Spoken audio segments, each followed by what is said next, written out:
વડોદરા હરણી lake boat દુર્ઘટના કાંડ મુદ્દે ગુજરાત હાઈકોર્ટનો મહત્વના હુકમને આવકારતા વિપક્ષી નેતા શ્રીમતી અમીર રાવતે ગુજરાત ભાજપ સરકાર અને શહેરી વિકાસ વિભાગ પર ભ્રષ્ટ વહીવટ સાથે ભ્રષ્ટાચાર તેમજ વડોદરા ભાજપ નેતાઓ પર પણ આ કરુણ કાંડમાં ભ્રષ્ટાચાર કર્યો છે અને ગુજરાત ભાજપ સરકાર ન્યાય આપવામાં નિષ્ફળ છે તે સાબિત થયું છે અને ભ્રષ્ટ વહીવટનો આરોપ મૂક્યો છે। વડોદરા ભાજપના કયા નેતાઓ આ કરુણ કાંડમાં સામેલ છે તેમના નામ પણ સરકારે જાહેર કરવા જોઈએ। સાથે તત્કાલીન મ્યુનિસિપલ કમિશનર એચ.એસ. પટેલ અને ડોક્ટર વિનોદ રાવ સામે કાયદેસરની શિક્ષાત્મક કાર્યવાહી કરવા હુકમ કર્યો છે।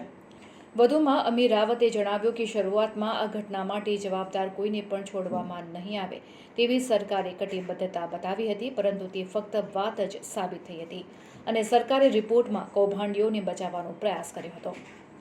પાછલી કોર્ટની સુનાવણીમાં જવાબદાર અધિકારીઓ સામે કાર્યવાહી કરવા રાજ્ય સરકાર કટિબદ્ધ હોવાનું એડવોકેટ જનરલે નિવેદન આપ્યું હતું, જે ખૂબ ગંભીર હતું। તંત્ર ભ્રષ્ટ છે તે સાબિત થાય છે।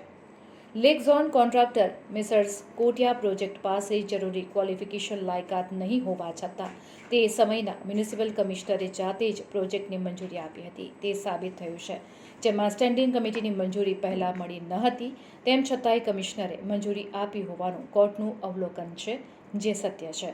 આ બંને અધિકારીઓએ કાયદાથી વિપરીત નિર્ણયો લીધા હોવાનું પણ કોર્ટનું અવલોકન છે, જે આ બંને અધિકારીઓ સામે ગુજરાત સરકારના સામાન્ય વહીવટ વિભાગની કાર્યવાહી કરવાનો હુકમ કર્યો છે અને વધુમાં ભાજપ સરકાર દ્વારા આ હુકમની કાર્યવાહી કર્યા અંગેનો રિપોર્ટ હાઈકોર્ટમાં રજૂ કરવાનો હુકમ કર્યો છે। ત્યારે 12 જુલાઈએ આ કેસની વધુ સુનાવણી નામદાર કોર્ટે રાખેલી છે। ઘણી બટકલના જે પીડિત પરિવારો છે સરકાર પાસે ન્યાયની અપેક્ષા રાખી રહ્યા હતા, કોઈ ચમરબંધીને છોડવામાં નહીં આવે એવી મોટી મોટી વાતો થઈ।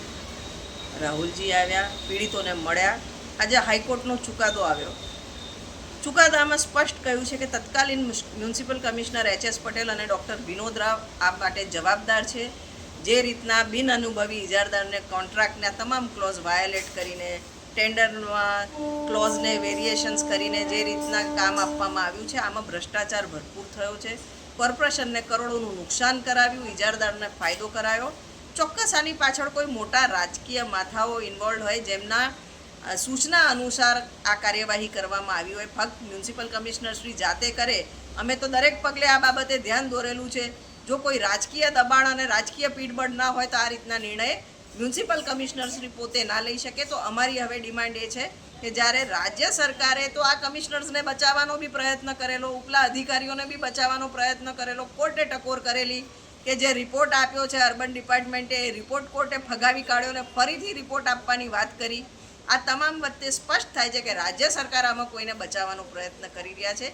એ કયા વગદાર નેતાઓ હતા જેના કહેવાથી ને કોના ફાયદા માટે આખો નિર્ણય લેવાયો છે એ હકીકત બહાર આવી જોઈએ ને આ તત્કાલીન કમિશનર શ્રી એમના નામ બહાર પાડી શકે, એમની તપાસ થવી જોઈએ। એ બાબતે આજે અમે આપને રજૂઆત કરવા માંગીએ છીએ અને અમારી ડિમાન્ડ છે કે જ્યાં સુધી એ કયા વગદાર લોકો, કયા રાજકીય નેતાઓ આમાં સંડોવાયેલા હતા, ભારતીય જનતા પાર્ટીના જે રાજ્યનું વહીવટ છે અત્યારે કોણે બચાવવાનો પ્રયત્ન કરી રહ્યો હતો, કેમ આવા ખોટા રિપોર્ટ આપ્યા, એ તમામની તપાસ થવી જોઈએ અને સાચા નામો બહાર આવવા જોઈએ।